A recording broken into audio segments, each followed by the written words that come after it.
Citation was the Muhammad Ali at the top of his boxing game. He was Babe Ruth at the top of his baseball game. They cheered for Citation the way they cheered for Michael Jordan during our era. Turf wise men consider Citation as the horse of the generation, the greatest American thoroughbred since the immortal Man of War. I never did see him live on a racetrack, but I've seen him in those old gray, black, and white film, and I get chills. It reminds me of the days of racing, that when you went to the backside of a racetrack and you talked to the trainers and the hot walkers, and you could ask them who the president of the United States was. And one of them might say, I think it's Herbert Hoover. All they worried about were the horses and who was going to be saddled up today and who was going to be the winner. After he won the Triple Crown and before Secretariat came along, people were thinking, oh, the Triple Crown's too hard. We should change the distances, maybe lengthen the time between races. It's too difficult to do. Secretariat has opened a 22-length lead. He is going to be the Triple Crown winner. Here comes Secretariat to the wire. An unbelievable, an amazing performance. He hits the finish 25 lengths in front. You could look at Secretariat and say, there's a real racehorse. Citation was a horse that didn't look like a killer, but he was so well put together, so well coordinated. There wasn't any flamboyance at all to the performance.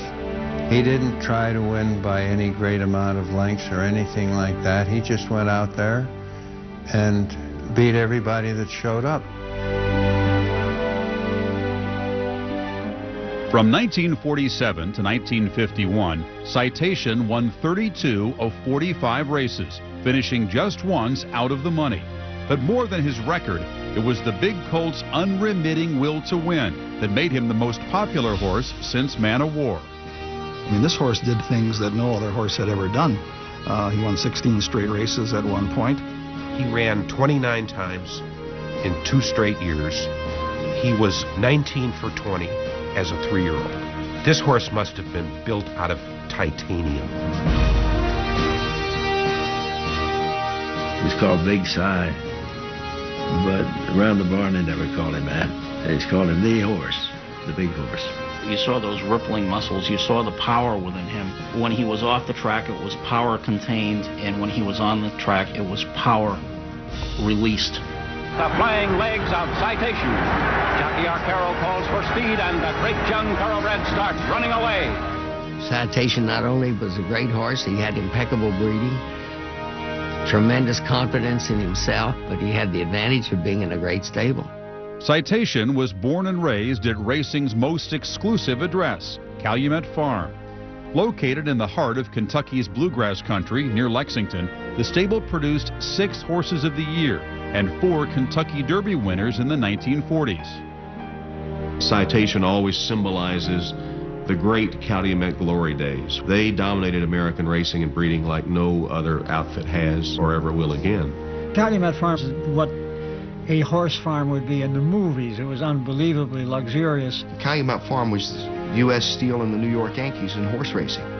Every time that Calumet Farm sent a horse to the track, people thought that could be the next great horse because it came from Calumet Farm. That's how good that farm was. Calumet Farm was a sports dynasty because they devoted their entire effort to raising and racing horses. And their Kentucky Derby success is phenomenal. It's unknown in racing. Over a period of time, maybe 25 years, Calumet has to be considered maybe the best dynasty that sports has ever produced. Built in 1924 as a harness stable by baking soda magnate William Monroe Wright, Calumet Farm was converted to thoroughbreds upon his death 7 years later by his son. But if capitalism was his father's first passion, Warren Wright had a different dream. He wanted to do in horse racing what he had done in the world of baking soda. Mr. Wright was a perfectionist. People would say, how do you get along with Mr. Wright? I hear he has a terrible temper. I said, he doesn't show his temper unless you are not doing what you're supposed to be doing. I have a feeling he was a rather miserable human being to live with it for any extended period of time. But if you were working for him towards a goal, you could probably have just about anything you wanted. Warren Wright was a very cold man. He was a businessman. He expected a lot. He wanted to win the Kentucky Derby. Warren Wright was a great man in making baking powder. And he may have been very knowledgeable about racing, but I think his great thing was picking Ben Jones and then Jimmy Jones. Having won the 1938 Kentucky Derby as co-owners of a horse named Lauren, the father and son training team provided part of the base for Calumet's future dynasty. People are born with a feel for horses and know what they can do and how to handle them and how to train them. And the Joneses were far and away ahead of their class there for many, many years. When my son wanted to become a trainer, I said, well, the one place to go is with Calumet Farm, with Ben and Jimmy Jones. They didn't coddle their horses. And if the horse was capable of running, they ran him. And where the money was there on the line, they sent the horse that could bring it home. But even more than good training, it is breeding that makes champions, and Warren Wright was blessed with the eye of a great matchmaker. Early in World War II, he purchased Citation's mother-to-be in Europe, then transported her the long way around the world to avoid German U-boats that were sinking American freighters in the Atlantic. In Kentucky, the mare Hydroplane II met the male of her future in Calumet's breeding shed. The reason the dynasty was what it was not necessarily through the acumen of Ben Jones or Jimmy Jones, his son. The reason for that dynasty is they had a sperm factory at Calumet Farm that was second to none. And it was all based upon the genetic gift that was given to the great Bull Lee. People just wanted to breed to him. He had the bloodlines that snared their interest for their mares. As long as Bull Lee's ability to sire remained strong, they were dominant. But when Bull Lee's blood started thinning out, so did all the Calumet progeny. With 58 stakes winners and 6 thoroughbreds rated among the best 100 of the century to his credit, Bull Lee ranked among the best studs in racing history. In 1941, one of his sons, Whirlaway, experienced a shaky start with a certain jockey also destined for greatness. Eddie Arcaro was terrified of Whirlaway. And Ben Jones, to get Eddie's confidence back one time, said, I'm going to put this blinker on, and I'm going to sit on this pony, and you take Whirlaway, and you go between the pony and the rail and me and go straight. And Eddie said, I don't think so, Ben. And he said, got my word, it'll work. Arcaro says, well, if he's game enough to sit there on that pony while I'm going at him, I'm game enough to try it, and sent him right through that hole in that workout, went on and won the Derby. In 1941, Whirlaway gave Warren Wright his first Kentucky Derby victory, then went on to become racing's 5th Triple Crown winner. Thus began a decade-long dominance of racing that included 3 more Derby winners. But the largest jewel in Calumet's crown was not born until 1945.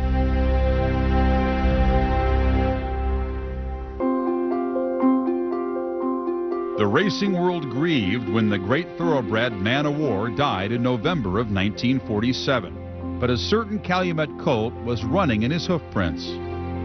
I do have a good recollection of being in the stable area one morning, talking to Jimmy Jones and asking him if he had any particular 2-year-olds that he really liked. And he says, I like this one real well. He says, I think he's going to do okay. He said, his name is Citation. I think Ben Jones summed it up better than anybody. He said that there were 2 things that made Citation a great horse. He said he had more intelligence than any horse he'd ever been around, and he could set his own pace, or he could come from behind. Citation was very spare in using his genius. He was not the kind of a horse who was going to win off by 4 dozen lengths. But when he got to the lead, he settled. And when he turned for home and he had a bead on the wire, you were in trouble. He was a mammoth individual with tremendous athletic appearance, and he had great charisma. Now, don't walk up with a camera, because he would pose. I think he always knew he was good. Winning his first 5 races, the 2-year-old's early success was not all that remarkable in a barn crowded with winners. Calumet had so many good horses every year, it was hard to keep them separate, so they frequently faced one another in stakes races. And Calumet loved nothing better than sweeping races. In August, at the Washington Park Futurity in Chicago, Citation was just one of 3 Calumet entries. I run 3 horses in the race. Bewitch, unbeaten, Citation, unbeaten, and Free America. I told the boys I didn't want them whipped. That was one of the most dominant entries that ever appeared in racing. At that time, Bewitch had won 7 in a row. Citation was unbeaten in 5 races, and Free America had lost 1 out of 4. So those 3 horses went out and they finished 1, 2, 3, but it was Bewitched in front. And afterwards, both jockeys of the 2nd and 3rd place horses said, hey, I could have won. Jimmy Jones had told the jocks, whoever's in front on the turn, just go ahead and win it. The others don't try to run past unless a non-team horse comes along. Riding high and wide, Calumet's racing stock wintered in Florida. In February of 1948, Citation's main competition in the Seminole Handicap was Armed, the 1947 Horse of the Year. Jimmy Jones told me that he first was aware that Citation was a great horse in February of his 3-year-old year. They wanted to run him to get him ready for the Flamingo, so they ran him against older horses. Citation went into the 3-year-old and beat the older horses. He was that kind of a horse. Citation came out going 7 furlongs and 1:23, the fastest time of the season at Hialeah Park. It would be like a high school football sensation, graduating from high school and the next season playing for the Green Bay Packers and being an all-star the first year. They probably thought Ben Jones was crazy running a 3-year-old against older horses. But up till that time, nobody would do it because you figure you don't have a chance. You're not seasoned enough, not mature enough. Citation could do anything. He beat those horses and didn't have any problem doing it. Citation distinguished himself against older horses.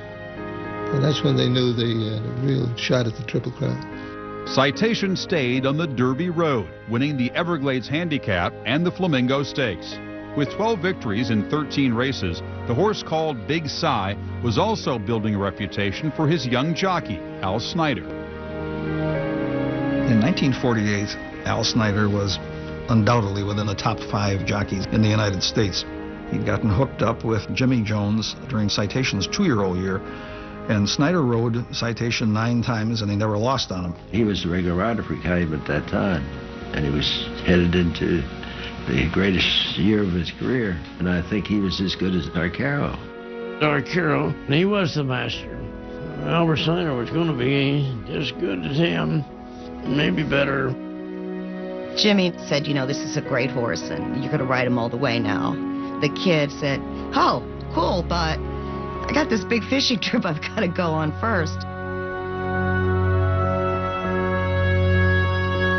Snyder and 2 companions, trainer Toby Trotter and Canadian businessman Don Frazier, launched a 16-foot skiff from a power yacht somewhere off the Florida Keys to go fishing on the nearby flats. It was on March the 5th, 1948. I can remember like it was yesterday. The storm blew up, turned very black, the wind blew hard, rain, and it lasted just about an hour. I've talked to people who live in the Keys, who fish in the Keys, and they say that this water, especially if the wind comes up, it can be very treacherous. The fellows on the bigger boat figure, well, they're going to head to Sands Key for protection. They were about a mile or a mile and a quarter away from the big boat, but they didn't come back in, and it got dark. Well, then these guys on the boat started to get worried. When the seas had calmed, Snyder and his companions were nowhere to be found. The next day was begun a huge search by airplane and boat, and the Coast Guard involved, and this search went on for a couple of days. It was almost a week until they found the skiff about 10 miles south of Everglades City. I saw the boat The boat was like brand new. There was no indication of anything that was wrong about the boat. And aboard the boat, they had swimming jackets and an anchor and everything that could have really got them to safety. A piece of rope was about the only thing remaining on the boat, and looked like it had been cut. And the assumption from many were that they may have tied up to a piling and rode out part of the storm. There was an empty gas can and maybe a water bottle, but there was no trace of any of the men. I can't fathom, nor could the guys that were on the yacht, how these guys could disappear. One minute they're watching in the binoculars, the next minute it's dark, they can't see anything, and they never come back. This is the mystery. Without an adequate explanation for Snyder's disappearance, rumors spread through the racing community. That led some to believe that there was foul play involved. And 4 months after Al disappeared, Bartle turned up on Hallandale Beach with a note which read, "One dead, please send help," and it was signed Al S. Several years later, Ted Atkinson received a threat. Ted was a very good jockey, and Ted was told basically that if he didn't fix a race, he would wind up like Al Snyder did. There was speculation, and people attempted to bribe Snyder to lose races, and as everyone said, the guy was completely on the up and up, that he would have refused. They punish him for this. This sounds to me crazy. I don't think that the mob at that time was able to employ people that would work as Navy SEALs, because that's what it would take to take 3 people out of a skiff within sight of other boats and make them disappear. I think it's just nuts. All we could go by was what the reports coming from the Coast Guard and as to who was in the area. And we never did come up with a real good story as to really what they thought happened. The mystery surrounding Snyder's death was never solved.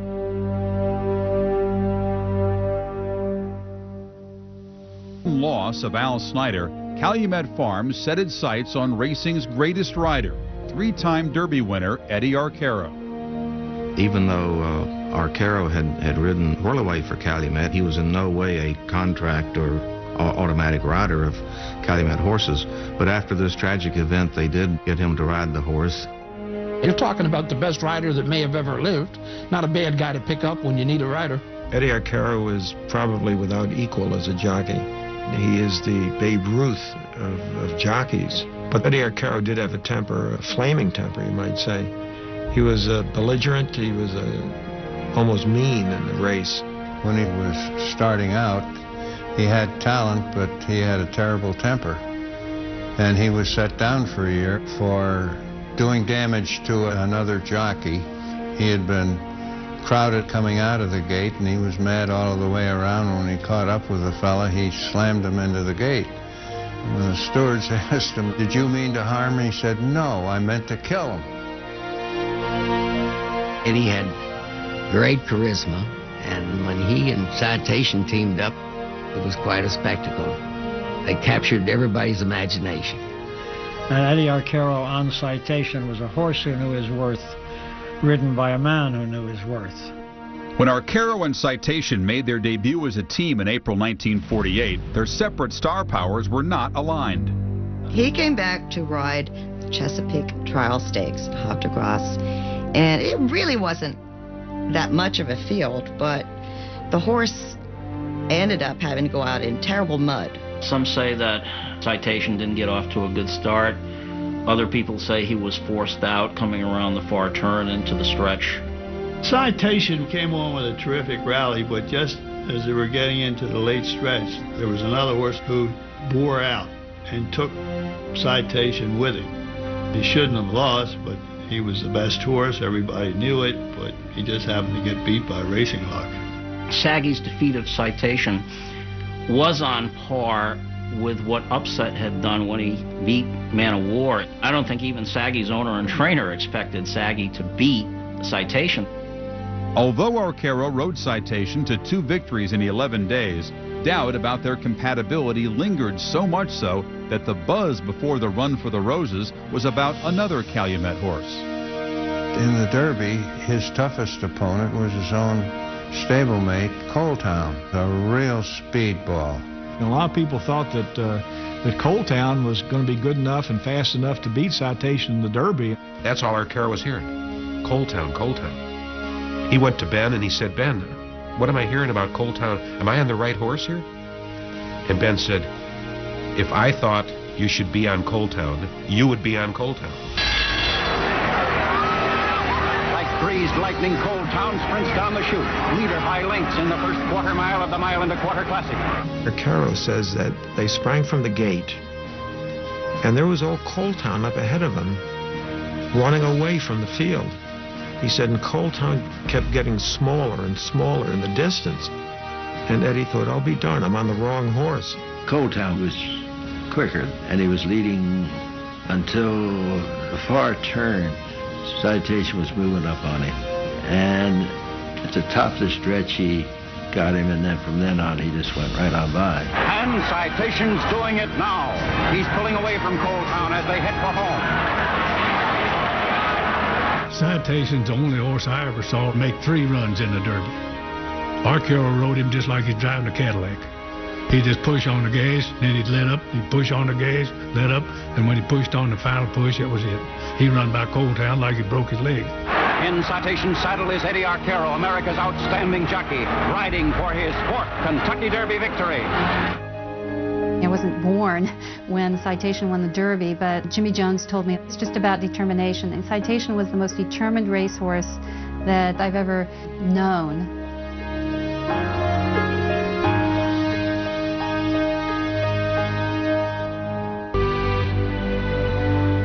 After beating Cold Town so convincingly in the Mile and a Quarter Derby, Citation headed for the second leg of the 1948 Triple Crown, the Preakness.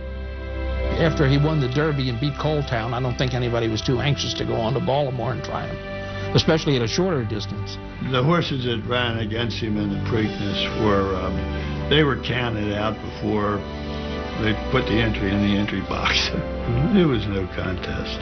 And they're off, and let the Devil's Red of Eddie Arcaro and Citation immediately go for the lead. The horse just did what he had to do in the Preakness. He didn't have to run any faster than he did, and he just galloped the last half mile. In the home stretch, Eddie Arcaro let Citation loose. Gets the run for the Black-Eyed Susans, and the Calumet Colt pulls away all alone. And all set to run away with the Triple Crown, Colossal Citation. With 4 weeks until the third leg of the Triple Crown at Belmont Park, trainer Jimmy Jones surprised more than a few of his peers by entering Citation in the Jersey Stakes. Today, they're always worried about tiring a horse. Will he make it to the Belmont? Will he be all tired out from winning the Derby and the Preakness? Citation ran in between the Preakness and the Belmont. You'd probably be kicked out of the Trainers League if you suggested something like that today. You might lose your job. Ben Jones believed that the best training for a horse was in a race. They raced horses. They didn't train them as such. I think he knew that the horse probably needed to race, and I think that he just picked up the race to keep him on edge and to get ready to go a mile and a half. Everything had been so easy for him, he didn't see why they shouldn't pick up a little bit more money down in Jersey. You're still asking a lot. To go a mile and a quarter, a mile and 3/16, a mile and a half, something your horse has never done before. It's just asking a lot of a horse, but Citation was not your everyday horse. After winning the Jersey Stakes, Citation was trailered to New York's Belmont Park. And while the great horse stood on the brink of racing history, America was rediscovering its bright side. During the war, racing was cut out. When it came back in the late spring of '45 after Germany surrendered, people just packed the tracks. The baby boom was just sort of getting started. People were trying to learn how to be human beings again.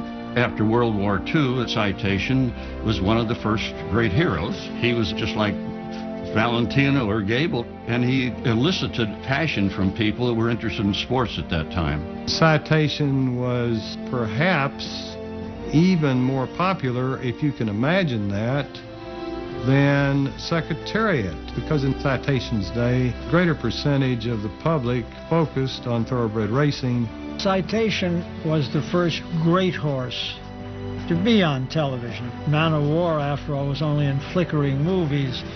And Citation made many people think about racing because people who don't bet or go to the races can be caught by the nature of the great animal. Part of America still had streetcars pulled by horses, and so they related to horses in a way that we don't do as much anymore. Citation's popularity swelled with each tick of the hour before the Belmont Stakes. By post time, the nation was focused on the odds-on favorite. Arcaro was so confident he unknowingly tested the winds of fate.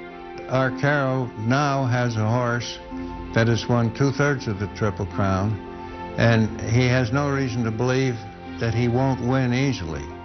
And he responded by saying, "The only way I can lose this race is to fall off the horse." They see Citation stumble as he gets away on the rail. So what happens? The horse falls out of the gate, goes to his knees. Arcaro comes up out of the saddle, is able to gymnastics himself back into it. I think his thoughts at the time he came out of the gate and the horse stumbled and he went over, he would say to himself, "Why the hell did I say that?" But Big Cy gathered his legs and hit his stride, taking the lead at the quarter pole. Past the first mile marker along the backstretch, it's still Citation pounding ahead of the rest of the thoroughbreds. It really did seem as if somehow the rest of the field had run into a wall and he went through a door. In the stretch to the wire, he's 8 lengths ahead of Phalanx. Galloping easily, he's headed for his 23rd victory in 25 starts and the pot of gold at the finish. Citation, Horse of the Year. Citation's Triple Crown was as easy as there's ever been, probably the easiest Triple Crown there's ever been. He had 6 horses in the Derby, 4 horses in the Preakness, and then 8 horses in the Belmont. And I've had a lot of Derbies with 19, 20 horses that start just in the Derby. I don't think too many people were interested in running against him. On top of the racing world, Citation was not done, not by a long shot.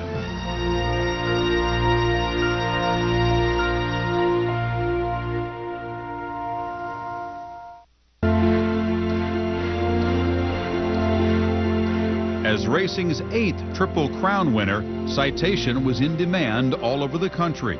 For the rest of 1948, he didn't disappoint.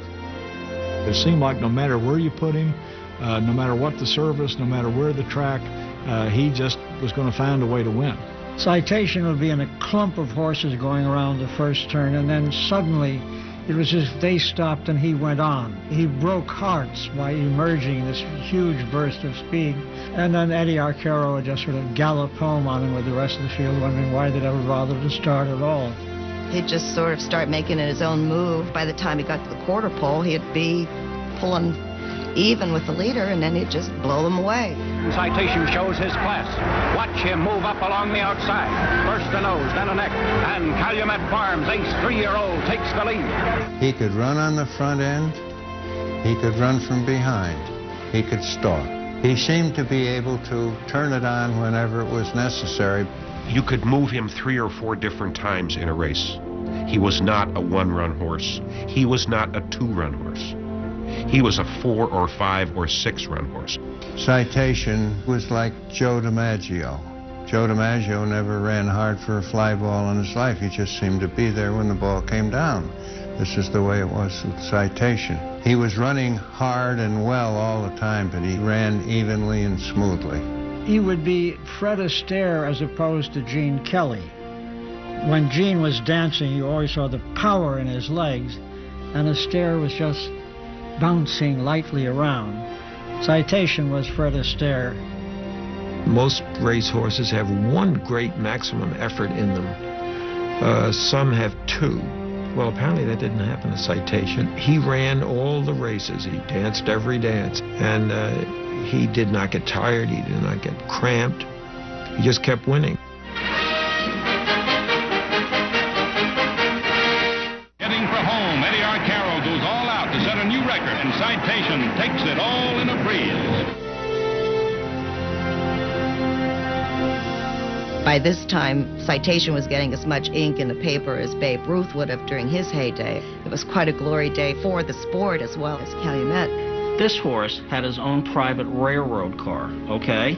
And his railroad car would be brought into some place, and he would be absolutely surrounded by photographers and people holding newsreel cameras and print reporters writing down his every step. For my generation, it's like when the Beatles came in. By the end of the summer, Citation had won 9 consecutive races, saving his best for Belmont in the early fall.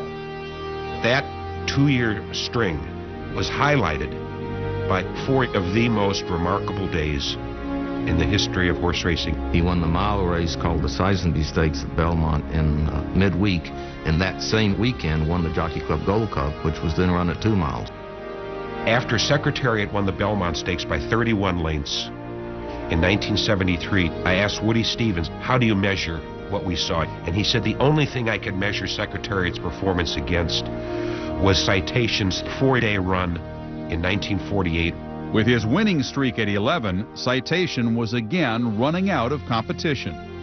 He annihilated older horses with such ease that when time came for him to run in the Pimlico Special, nobody took him on. You could see that no one was getting ready to race against him for a week before the race. They invited several horses, but none of them accepted the invitation. Arcaro held him very strongly going all the way around the track, and when he came into the stretch, he just couldn't hold him anymore, and he just let Citation go, and he went through the final 3/16 in something like 17 4/5 seconds, which is extraordinary time, and he did it running by himself. By the end of the year, Citation, a winner of 15 straight races, stood alone. By the end of his 3-year-old year, he was a national hero because of what he did and the way he did it. He never seemed to have anything at all that bothered him about the circumstances under which he had to perform. The remarkable thing about Citation's streak was that where it was placed, in the sense that it was in a must-win situation, particularly with the Triple Crown. And yet, he sort of did it so easily. This horse should have been dead tired, but he wasn't. He was such an iron horse. Here's a horse who in a period of 2 years not only won 27 of 29, but he also ran on 10 different racetracks. He must have had a heart that weighed almost 20 pounds. Huge of heart, no doubt, but other parts were weakening under the strain.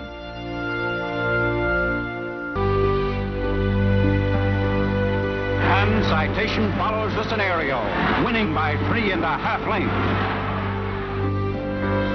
After his last race of 1948 at a track called Tanforan, it appeared that Calumet had pushed its champion past his limits.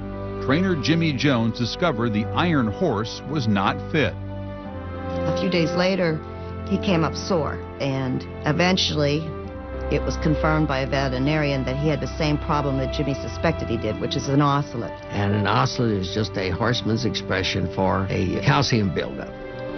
And he did get an ocelot. Jimmy Jones treated the injury and rested him until further notice.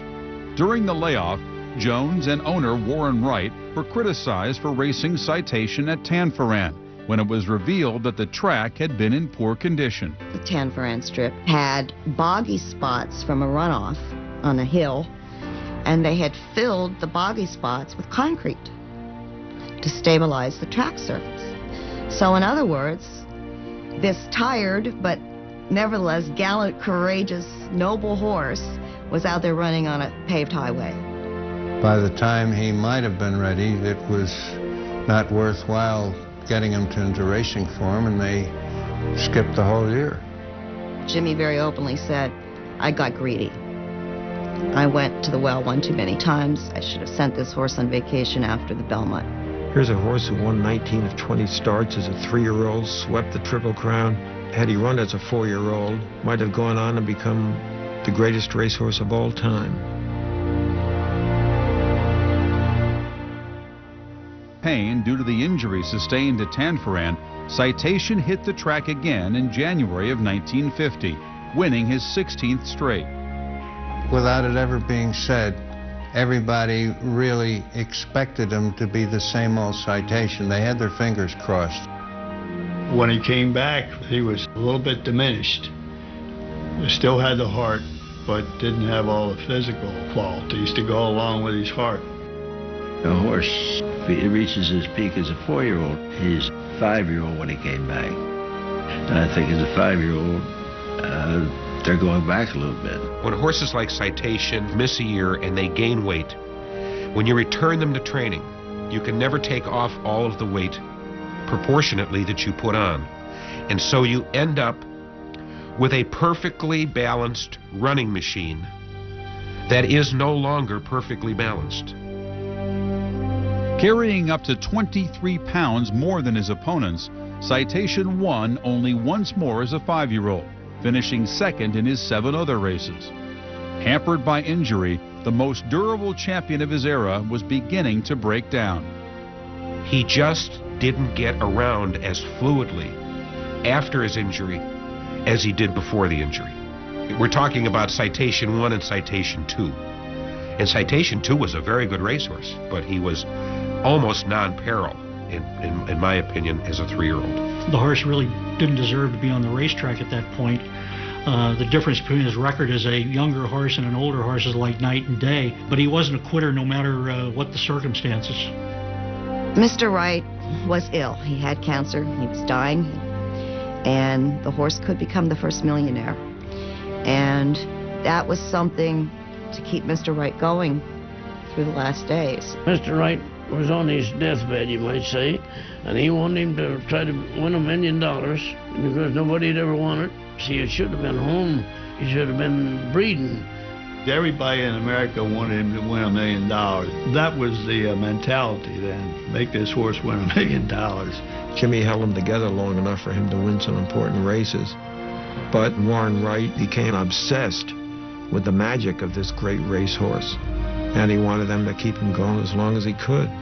Following Warren Wright's wish to become a millionaire, Citation lost a lot of races that he never should have lost. With Citation just 61,000 short of the $1 million mark, Wright died in December of 1950. Rested for 10 months, Citation returned in April of 1951 to fulfill his late owner's hopes. Jimmy Jones took the aging racehorse to California to run for the money in front of ever-increasing crowds. Everybody was rooting for him. They wanted him to break the $1 million mark, and they thought that he could probably do it, and he took charge the way the old Citation did. By July of 1951, only one race stood between Citation and the $1 million mark, the Hollywood Gold Cup. And there they go, 10 thoroughbreds for 1.25 miles, $100,000 to go to the winner. He just opened up on them, and you knew nobody was going to dent it. And the crowd really went crazy when he came across the finish line. Citation wins to send his earnings more than $85,000 over the $1 million mark. You can't end your career any better than that. It's like ending it with a grand slam or something. Here's a horse who missed the chance to go out gracefully, who missed the chance to retire while he was on top of his game, and still managed to go out a hero. When he went across the finish line, nobody knew that that was going to be his last race. Mrs. Wright said, no, he's done it, that's enough. But Jimmy said Citation was just coming back into his own. Citation was retired to stud in 1951. It was not until 1973, 3 years after Big Si's passing, that another horse, Secretariat, won the Triple Crown.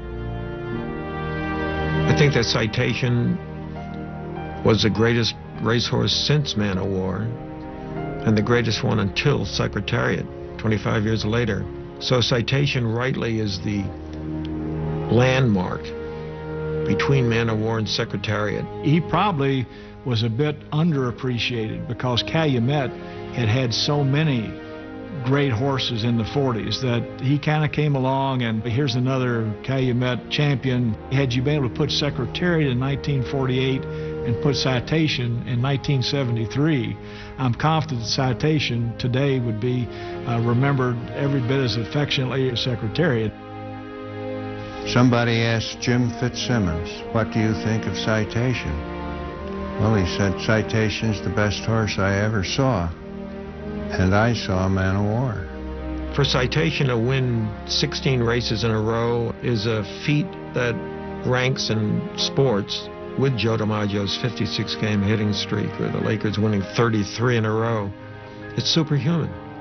When somebody says he might have been the greatest horse that ever lived, they have a legitimate argument. He might have been the greatest horse that ever lived. 19 for 20 speaks for itself. Jimmy Cannon once wrote about Citation. If they went to Citation's grave today and played a bugle, the call to the post over it, Citation would break out of the ground and beat everything else that's around. And there's a lot of people who still feel that that's true.